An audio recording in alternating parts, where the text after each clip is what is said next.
Hey guys, it's Gabrielle from VeganVoice, and this video is about common things that vegans hear that they are tired of hearing.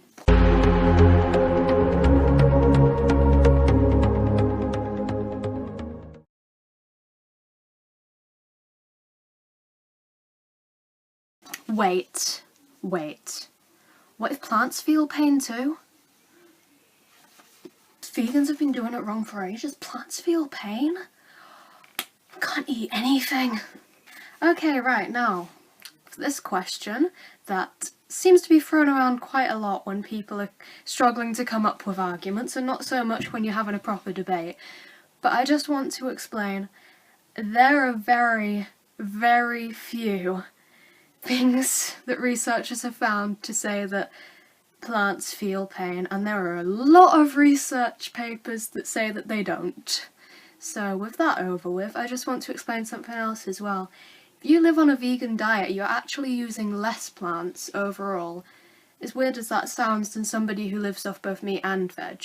Simply because when you are farming an animal, you've got to bring them up for their whole lives on plants, and those fields could have been used to directly feed us, whereas if we're feeding those animals, the grain that gets used when we eat the animal, we've then got less calories and less nutrition than if we ate the plants from the start.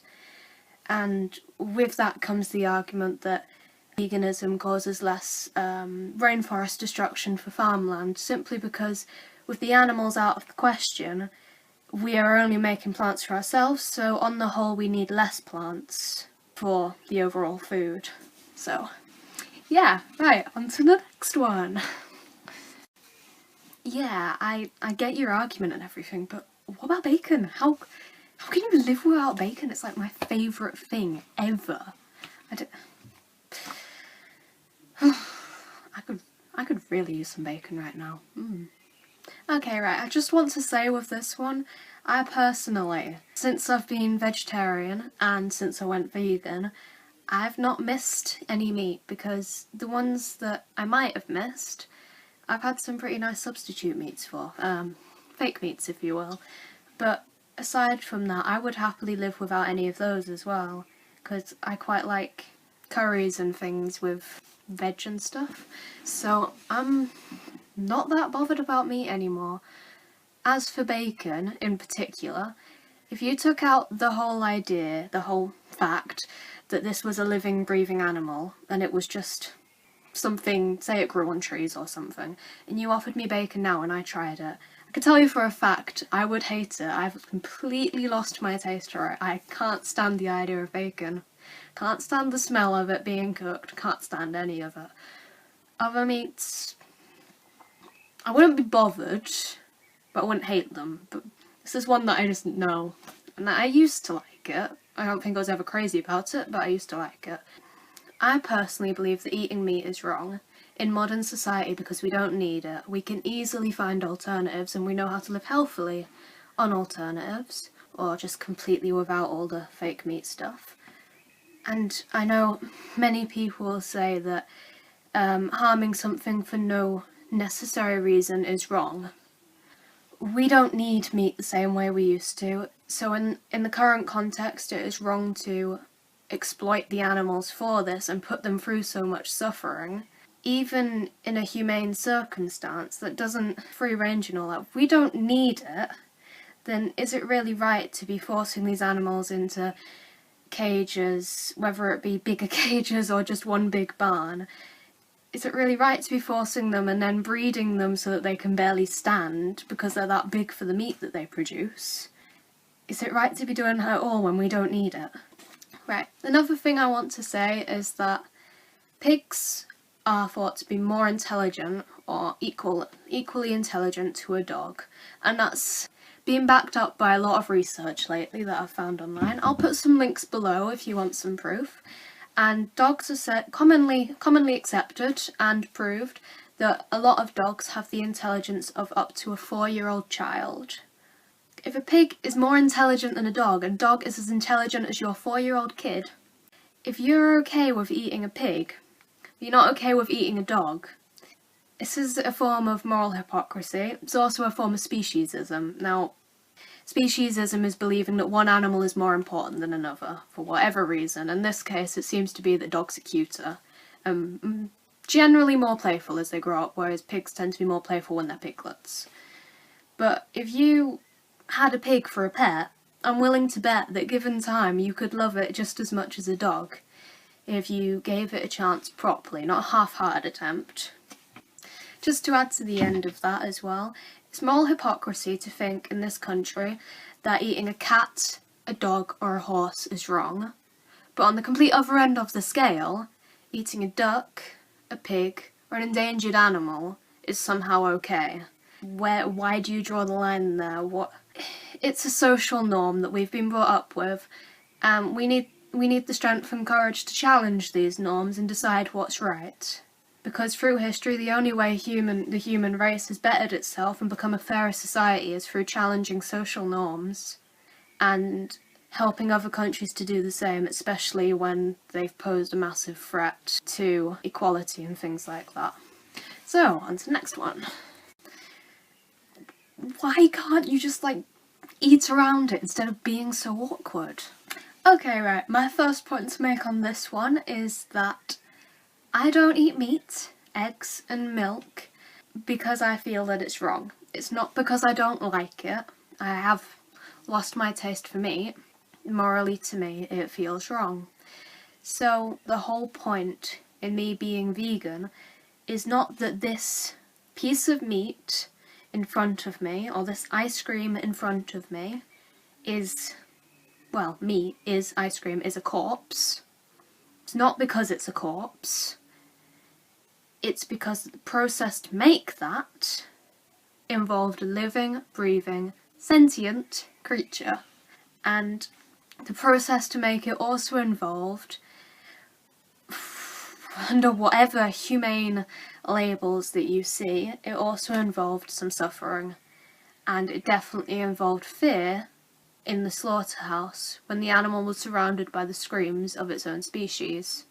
Animals instinctively know when there is danger about. They hear the screams of their own species. They hear the death screams, not just the warning screams. They hear death screams. They hear pain.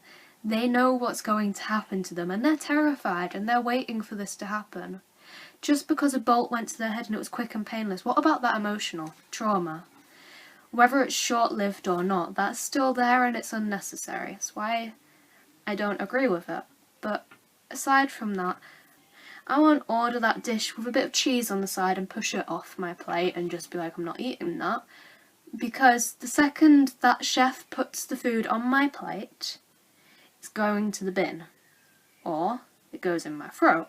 But that's not going to happen because the idea grosses me out. So even when they make a mistake, I won't. But aside from that, as soon as it's on my plate, it's destined for the bin. They're not going to reuse it. So they'll look in their stock cupboard and they'll realise that they've went through all this meat and they need to buy more in. Now the more people that don't buy that meat, the less they buy from the slaughterhouses. The less supply and demand there is. That is the whole point of me being awkward, if you will, and saying, no, please can you use this milk instead, or please can you not put cream on this, please can you not put cheese on my veggie burger. There is a reason behind it, and it's because still the food is technically still being consumed. Not by me, but from a customer point of view, from the restaurant's point of view, that food is being consumed, there is demand for it. I don't want to add to that demand. So I don't ask for it. I ask them to leave it off my plate. And in doing that, I'm not only saying that I won't stand for this, I'm also, in a way, bringing attention to the restaurant that they have vegan customers and that it would be a good idea for them to get some meals in that are fully vegan. And it raises light to it because sometimes they'll ask you, oh, have you got an allergy? And because they've brought it up, I will say to them, no, I'm vegan. Have you ever played Spot the Vegan? It's so easy because if they don't tell you, their head just explodes. So whenever you walk into a classroom with a vegan in it, you know instantly. No, you don't always know that there's a vegan in your classroom because unless someone brings it up, they don't tend to say. Not all of us will. Some of us will, but that's because we want to educate people on why we feel so strongly about our views. But not all of us will just sit down in the middle of a room and then yell out to the world, I'm vegan. No. Right. Personally, I have told my family that I'm vegan because they feed me. I have told my friends that I have eaten with anywhere that I'm vegan because either they've been feeding me at their house, or they've watched me get a drink from Costa and ask for coconut milk, or they've seen me buy some vegan sandwich or something and they've asked me, what's that? Why are you eating differently? Because people do ask that, they get curious, and that's fine. So that tends to be how people find out that I'm vegan. That, or sometimes people will bring up the debate. I go to an animal management college, so when we were in farming lesson at the beginning of the year, a teacher asked if anyone was vegetarian or vegan, because some of the things we do could be very uncomfortable that we have to learn. So it came up in class and we talked about it a little bit, and we've talked about it a few times. We've talked about the exotics trade and the use of leather and all sorts. It's part of the ethics part behind my course. So that's how some people know, and then anyone else either overheard one of those conversations or rumour, I don't know. But personally, I don't tell everyone the second I meet them. They tend to ask me because they're in college, when I go to the canteen and things, they're wondering why I'm getting something a bit different. Which, fair enough, people have curiosity. Thank you for watching, guys. If you enjoyed this video, please drop me a like below and a comment for any feedback that you have. Please subscribe and check out my Facebook page. The food that I'll show you this week that you could still eat if you went vegan is this. Bramley and apple blackcurrant pies. So yeah, that's the Morrison's ones. I think it's the same for all the different brands of them, but you might want to just double check, but the Morrison's ones are absolutely fine. Thank you guys for watching and see you later.